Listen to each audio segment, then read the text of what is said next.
taking a chance on what your passion is, getting a businessman into the holiday spirit, and finding the true meaning of Christmas. It's all happening here at AfterBuzz TV.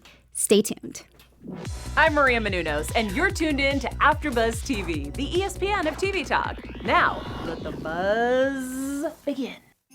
Hello! Welcome, AfterBuzzers and Hallmarkies, to the countdown to Christmas. Tonight, we're breaking down Christmas wishes and mistletoe wishes. No, I said that backwards. Christmas wishes and mistletoe kisses. There you go. It's such a tongue twister. Yes, it is. I'm going to get the name right. Anyways, I'm your host, Chelsie Overocker, and I'm joined with my panel tonight. Over to my far left, I have Princess, who loves the holidays. She even has most of her Christmas shopping already done. Well, I would say I already have it planned out. I haven't started the actual buying yet, but I have a strategy. I have a spreadsheet. I'm prepared. You're a lot more prepared than me, so I'll give you props. And I'm loving the reindeer antlers as well. Fully on theme. So cute. And right next to Princess, we have Haley J here. Hi. And she is just a longtime lover of Christmas, and she just loves Santa Claus. I love Santa. Yes. Santa's great. Santa lover.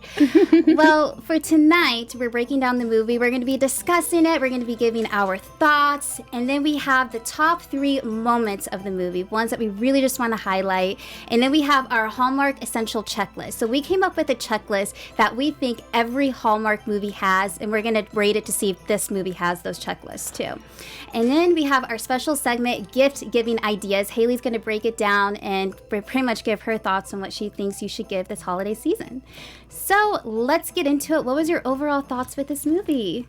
Okay, so for Christmas Wishes and Mistletoe Kisses, which I love that title, I thought it was really good. I think it shows a woman who has a career path and she wants to be driven, and I like that we see a bossy kind of personality and someone who stands up for her worth, and we got to see that pretty early on, which we don't always see in Hallmark movies. We talk about this typical format, but that broke a lot of times. We see the woman who doesn't know her strengths, and this one was like, I know what I deserve. So I liked Abby's character. Yes, when she went off, I was like, yes, I'm going off with you. You go, girl. Yes. It's good to see someone who knows their worth, and also, to your point, it's good to see that struggle that women, especially moms, face actually depicted on TV. So I was a big fan of this one. I liked it because it's kind of like your typical Hallmark movie where you have Nick, this businessman who only thinks about the numbers, doesn't really think about the holiday spirit.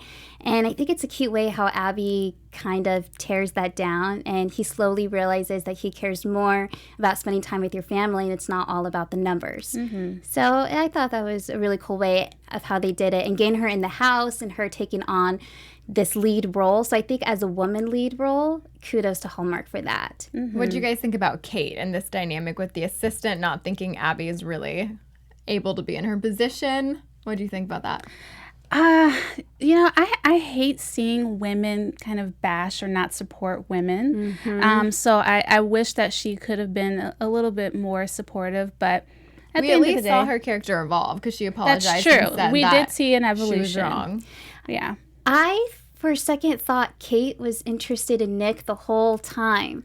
Because it could have been a jealousy thing. Yeah, that's fair. So it really took me by surprise when all she wanted was that promotion. That's really all she was fighting for. So in a way, that's cool, because normally in Hallmark movies, there's jealousy where, she's worked with Nick, they've been longtime friends, that she hates that he is now spending more time with Abby. And it really wasn't because of a jealousy reason for a relationship. It was because she wanted to be a boss. She wanted to be the CEO. So that's why I feel like this movie was a little different. And I liked that it did show that just because you have this great job and everything looks perfect on paper, if your passion's not there, then maybe just because you're good at it type concept doesn't mean you necessarily should be doing it. So I like that, the question of, does this make you happy, which I think is a bigger, representation of all of us in our lives trying to do something that make us happy. So to point that out I think that was really cool. And we see the female getting the job, and we see the man admitting that this great job is maybe not what makes me fulfilled as a person. Yeah.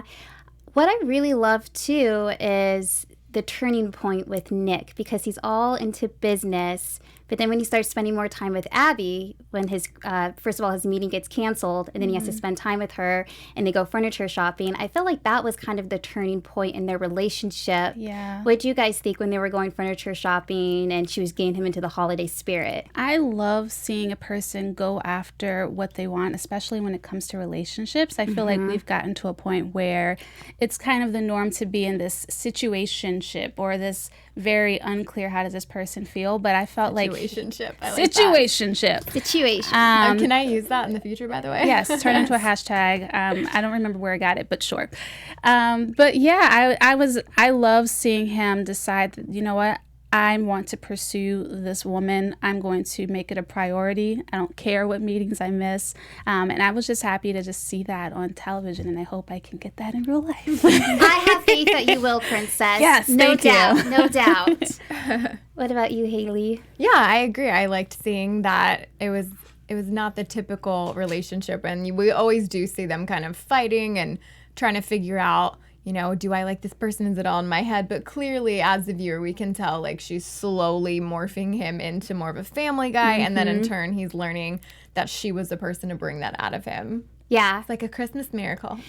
And it was cute, too, because when they're in the furniture store and he said, like, a joke about Whovesville, she's like, did you just say your first joke? He's like, what are you talking about? She's like, you just said your joke. I thought that was really cute between them. And her wanting it to snow on Christmas Eve. Did you guys ever have any little special wish for Christmas or the holidays that you just really hoped it would happen on Christmas Eve or Christmas Day? I wanted snow. Okay, I'm from Baltimore. We get plenty of snow. But for the longest time, it wouldn't snow on or around Christmas. Christmas would be dry. And then when my birthday comes in February, that's when we get all the blizzards. Oh. So I actually wanted to have a snowy Christmas growing up.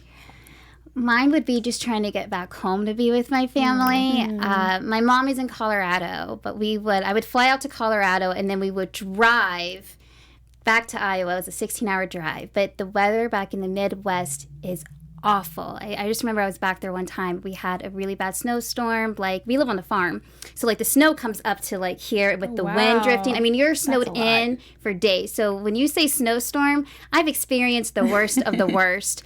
But that's scary. It was. Well, it was actually really fun. We got to rent all these movies. I guess if you're prepared, we were so prepared. Yeah, because they warn you when there's going to be a big storm coming. We had a snowmobile, and again, it stuck on the farm. But I think my biggest wish was just to be able to go back home and be with my family, because sometimes being back in Midwest, traveling to Iowa, it would just be iffy. So that's what I'm wishing for this Christmas, because I am going back to Iowa and Denver, and that's usually when they get their worst weather. So I'm hoping I can make it home for the holidays. But what did you guys think of the mom in this movie? Wasn't she cute, trying to play matchmaker between her son? Absolutely. And you just reminded me, the song that Nick and Abby dance to that connects them is I'll Be Home for Christmas. Yes. And that was that moment for them. I love when you see, because I just feel like our generation, we don't really do like the slow dance moments anymore. So when you're just like, there's something really sacred and like mistletoe-like and very cute about just a couple slow dancing, and you feel like, you know, just that intimacy, like this is where they're gonna connect at this moment. Like the human body is gonna start to like each other now. Yeah. No, that was a really good moment between them two. Because the mom was trying to. Well, she told Kate to go ahead and, you know, take the day. You need to go do this, and that was really cute how she brought them together when they were checking out the band. The meddling from the old folk. It's really cute though. And she's been in a couple of movies before, too. She was in The 12 Gifts of Christmas, and she played kind of the same character, the mom that's always wanted to have the best for her son. So she fits that role very perfectly. Sometimes our main characters need a little bit of a push. They need a push. That's true. They just don't get it. Do you guys felt like in this movie I think Nick was starting to catch on to his feelings, but Abby kept pulling away, because she made the point by saying, well, he's kind of my boss. I don't know if I want to go for this. Yeah, well, we see that line of not really, and how embarrassing for her would it be if she were to misread the signal somehow. He didn't reciprocate, and then do I still have a job? So I could see on her side where she would be a little bit less active with her approach if she was going to confront her feelings or not. Yeah, I thought that was really wise, because again, that is her boss, and let's say he does like her and things go south. I don't know. It's a really tough situation. So you guys ever had a crush on your boss? On our bosses? Boss. No. I haven't. No, I mean, there could have been like some attraction there, because you get along with them very well. But at the end of the day, it's like, do you want to risk your career for a relationship? So it depends on how far you're in a relationship, especially with this industry that we're in. Do you chance it going with someone that you work for, or do you want to go more ahead? So that's a really good question. Very relatable moment, at least. I do think sometimes is. it's hard to relate to the fantasy world of a Hallmark movie, but at least with that dynamic of should I act on my feelings or not, we can all say that would be not the easiest thing just to jump into head first. Yeah, there's so many relationships even outside of work where you just have so much to consider. They're hard enough in general. Yeah, you want to add that to it. Yeah, I say start off as friends is the best thing. And, in her situation, though, this was just trying to get her feet in the door. Like, she wasn't going to be working with him full time. So she kind of had a little bit of a leeway. But if it was, someone that she got hired underneath his company and she was going to be there for a while, then she would have to reconsider some stuff. But yeah, I think it's just you have to play it by ear in general. Maybe start off as friends because, honestly, I'm a true believer if you're meant to be with someone, even the timing is so big, it's huge. That maybe the timing isn't right now, but maybe down the road. Because once you have an attraction towards somebody, I feel like it's going to be there. Yeah. Yeah. So what do you think of Nick trying to relate to her little boy, trying to, be friends with him, take it slow? I thought that was really cute. I feel like that's when the love really happens, when you see them trying to connect with people that are so close to you, especially I think a lot of people are timid to take in someone else's child as their own, and not necessarily saying he was doing that, but even just putting towards the effort to connect with the child, I think speaks volumes to how someone cares about you. In my opinion, if I had a child and I was seriously seeing someone and they had no interest in being close to my child, I would take that as, okay, they don't see me in their future because this child is now a part of our future together. So that was the sign to me that he's going to be the one, because then the kid falls in love and then the mom sees him as the father role, and I think it all kind of plays off of that. Yeah, definitely. I mean, obviously when he turned down the meetings to go shopping with her, that's a sign that, okay, he's interested. But when he went out of his way to connect with her son, that's when I felt like, wow, he's really gunning for it. Like, he's really going after what he wants. And it goes back to, I just love Nick as a character. He's going after what he wants. He's making her the priority, so. But then we see him suffer because he does make her the priority. So did you guys think he was going to give up on the relationship when he found that work was now becoming a conflict of interest? Yeah, that. Because we see him pull back initially. We see him tell her that she can't be with him, which she seems to understand. I think, though, that's when it was his turning point, because even when he was at the party, that's when Kate confronted him saying, look, you're miserable being here. I love being here. I love doing what I'm doing. And that's when, that's why I love this movie, because it brings out the woman taking on the lead role, saying, you really want to be a family guy. Let me take over. Let me be CEO. You want Abby. So I think it was kind of Kate kind of to push him in that direction, saying, you're miserable. Don't And what's funny is I did not see her in the beginning as a character to do that for him. Yeah. Kind of just saw her as like the little bratty, assistant or whatever. I also kind of saw it too. It kind of works in her own interest if he's not there. Absolutely. So part of me was like, I don't even know if I trust. I didn't think it was really genuine. I did feel like there was a little bit of personal motive behind it, but I'm happy. Happens that right. You'll be happier, but give me the job. I'm happy that it worked out, because I think that he might have chosen the job up front, but he would have lived to regret it. So I'm happy that she pressed him, even though she had ill intentions. I feel like, but I'm happy she pressed him and he chose her. I agree. What did you guys think of Mike, the doctor? Because I knew he wasn't going to last from the very first date. Well, here's a point, though, because they made it sound like they would be perfect for each other. But her dad, Abby's dad, was saying, no, you got to follow your heart. If there's no spark, there's no spark. Yeah. But with most of these Hallmark movies, there's always, this is your perfect person. Like, you guys have so much in common. But she just wasn't feeling it with him. I could tell from the beginning they really didn't have that chemistry. I felt like, hey, you're being courted by a doctor. That's amazing. And I could see why she might be, she might decide to continue to keep going with it. But I could tell from just their first interaction, like, this isn't a thing. Yeah. I don't believe in this. Well, I think she also had that point of view where it's like, okay, no, this guy might be the right guy for me, and I'm trying to suppress my feelings because I don't realistically know if it's going to work out with the guy I really want. So almost like, let me stay in my safe lane because this is the guy that I should have. This is like what the picture of my life should look like. Mm-hmm. But I'm happy that she took that risk because obviously, you know, if it's all good on paper, cool, but that is not going to be what makes a couple work in the end. Yeah. You need that connection. Exactly. I thought Kate and Mike were going to become a thing. Not sorry, Kate and Mike. What's the assistant's name again? Kate. Oh, Kate. Yeah, Then right. I was right. Okay, yeah. Kate and Mike. I thought they were going to be I a did thing. too, because Yeah. over dinner Yeah. it looked like opposite couples were connecting. I was actually Yeah. kind of wanting them to expand that storyline a little bit, but Kate's CEO now. She's got things to do. Yeah, she's like, sorry, she's not in boys. that headspace, so. Don't have time for it. Yeah, because even on that date that Nick and Kate joined Abby and Mike on, that was a moment. That's what I was saying. Yeah. I feel like that was when we almost thought that they would end up together. It's pretty Yeah. funny that they did that, actually. No, it was kind of the opposite. Who knows? Maybe the sequel. Right? Stay That- tuned. who knows? Stay 2020. tuned. But yeah, that was the movie. Do you guys have anything else you would like to add to it? I did want to say, I hadn't noticed it before. It just dawned on me when I was watching this. Something I wish that they would improve upon is just incorporating more diversity. And we kind of talked about that when we were watching some of the other movies.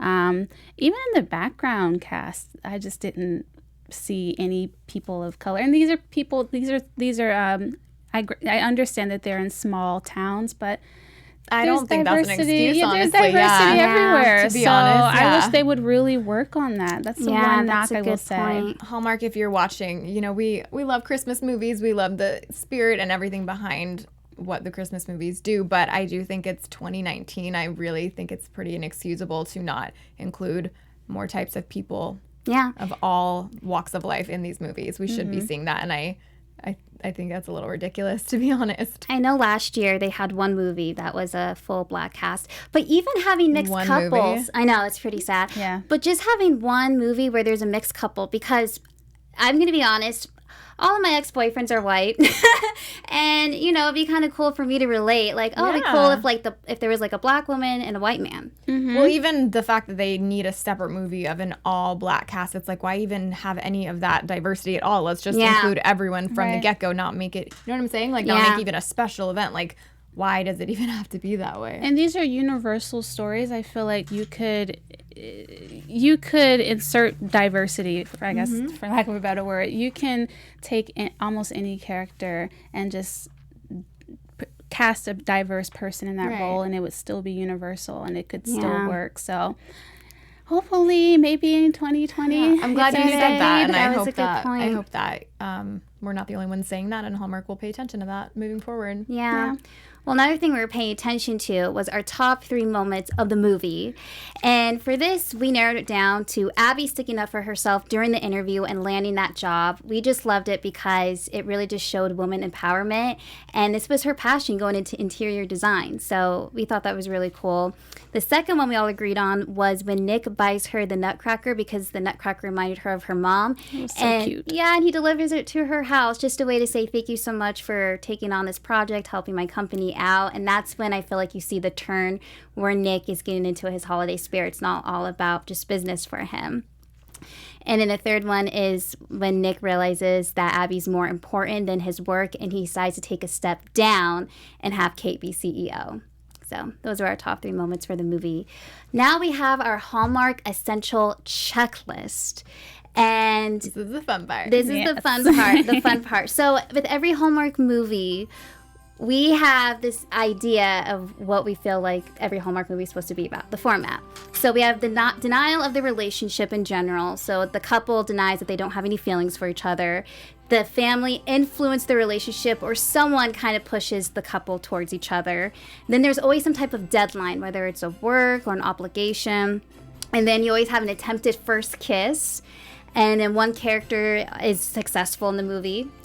And then an amazing Christmas decoration in the house, there's a conflict, and of course a happy ending. So with this movie, did you guys feel like it had the checklist? I definitely did with the denial of the relationship, which is, I think, one of the more common themes we see. Yes. With the family influence, we see the mom pressing them together from the very beginning. Yes. With the deadline, we see him having to fix all these problems or he's going to lose the company, and by everything's like by Christmas or by New Year's. Yeah. So, and then what else do we have? The attempted first kiss. The attempted first kiss. Something happens where they just can't get that first kiss in. Darn. Where was that attempt? Did we have that attempted I feel first like we kiss in this did. movie? I want to say we did, but I'm not. Yeah, Oh, okay. It was we did. when they were shopping. Yes. So they didn't actually Okay. kiss, but that was when we saw that love connection. You know, nothing starting to says true spark. love over Christmas stressful shopping, right? This had great decorations, but it made sense because she's an interior decorator. Yeah. So That was good. it was intentional. Well, at first, though, the house was plain Jane. And then it Yes. slowly started getting decorations in there. So that's pretty cool. Then I would say the family influence would definitely be the mom, because she was always putting different scenarios of of Abby and Nick getting together. And then the next one would be the character successful. So that is definitely Nick being very successful. And then the denial of the relationship, I think it was more Abby, because she didn't really want to fall for her boss. And then Nick wanted to focus on the company too. Yeah, I thought it was really cool. I think we talked about this earlier, but it wasn't. I feel like oftentimes the denial it's a personal thing. You know, I'm just not ready to be open, or, you know, they're afraid to put themselves out there. But I felt like her denial was something that, oh wow, that's pretty heavy. I could see why you would go back and forth. Like, this isn't a personal thing, you know? Yes. So yeah. And then the happy ending, of course, they kiss and it snows because that's what she wanted on Christmas. Eve. We just Yeah, love that was Christmas. a good one. I liked it. That was good. But speaking of Christmas, we have a special announcement we cannot wait to share with you guys happening in New Jersey. Okay, guys, so not to freak you out, but there's about 50 days until Christmas. But if you don't want to wait that long and you're feeling the holiday spirit, you can kick off the Christmas season with the world's first Christmas Con presented by That's For Entertainment. It's on November 8th through the 10th in Edison, New Jersey, which is right outside of New York City. There's going to be appearances from Chad Michael Murray, Danica McKellar, and for you Mean Girls fans, Gretchen and Aaron themselves, Lacey Chabert and Jonathan Bennett. So fetch. There's going to be gingerbread wars and ugly sweater contests, which are the best. Have you guys ever been to an ugly sweater Christmas party? I have. Those are so good. They're so much fun. We're going to be providing coverage and interviews right here on AfterBuzz TV, so make sure to tune in. Again, that is November 8th through the 10th. And in the meantime, check out our new Christmas 24/7 network, where we're bringing you lots of Christmas coverage, including Top Celebration, tips, and holiday traditions from around the world. New shows every week. Yes, thank you. And shout out to James Lott Jr. He has one on the Christmas 24/7 channel, and he helps with different gifting ideas. And it's really, really great. So you guys want to check that one out. But speaking of our gifting ideas, Haley has one for us that she wants to share. All right, guys, so we are in the spirit of holiday gifts and baking and all those fun things, but a lot of us still really want to be healthy, but the reality is it's not always that easy, right? Right. So Yeah. companies like HelloFresh and meal kits do make it easier for people, where if you don't really have to put in the brain power, you can just kind of whip up these meals. Most of them are advertised to take less than 30 minutes. So I thought an awesome gift idea would be to maybe get someone a couple months, whatever you can afford, whatever works for your budget, a HelloFresh, maybe just, a few meals and get them going, or introducing them to a new healthy lifestyle change and kind of be the one to make it happen for them with that push. So I would choose HelloFresh for really anyone in your family who's just needs a little help in the kitchen and maybe is intimidated by how easy it could be to get started. What a great idea. My friend sent me that link where you get 20% off. Oh, yeah. And I want to try it because I'm trying to get more into cooking this holiday season, but I don't have time to always go to the grocery Right. store. So this is a really good idea. I love how Absolutely. universal it is. You can literally gift this to anyone and everyone, and they will use it. So I mean, who this is a doesn't really love good food? idea. Yeah. Right? Right. So yeah, you can check that out in our description. We'll have the link for you. Make sure you get those gift ideas. Well, thank you, Haley. Yeah. And thank you. That was our intake of Christmas wishes and mistletoe kisses. Got it right. Say that 10 times fast. I know, right? Now say it really fast. But before we leave, Princess, where can they find you on social media? You guys can find me on Instagram and Twitter and Facebook. On Instagram and Twitter, I'm at princessctv. Facebook, just Princess Carroll with 2 R's and 2 L's. You can find me on Instagram and Twitter at HeyJ, HAYJ_. And you can find me on Instagram at Chelsie Overocker. That's Chelsea with an IE. And on Twitter at Chelsie Overocker. All right, we'll see you guys soon for the next movie breakdown. Bye. Our founder, Kevin Undergaro, and me, Maria Menounos, would like to thank you for tuning in to AfterBuzz TV. Remember, we're not just the first, we're the biggest in the world, and we're the only destination for all your favorite TV shows. Whatever you crave, we've got it. So go to AfterBuzzTV.com and check out our lineup. Buzz you later. The views expressed herein are those of the hosts only and do not necessarily reflect the views of AfterBuzz TV or its owners or principals.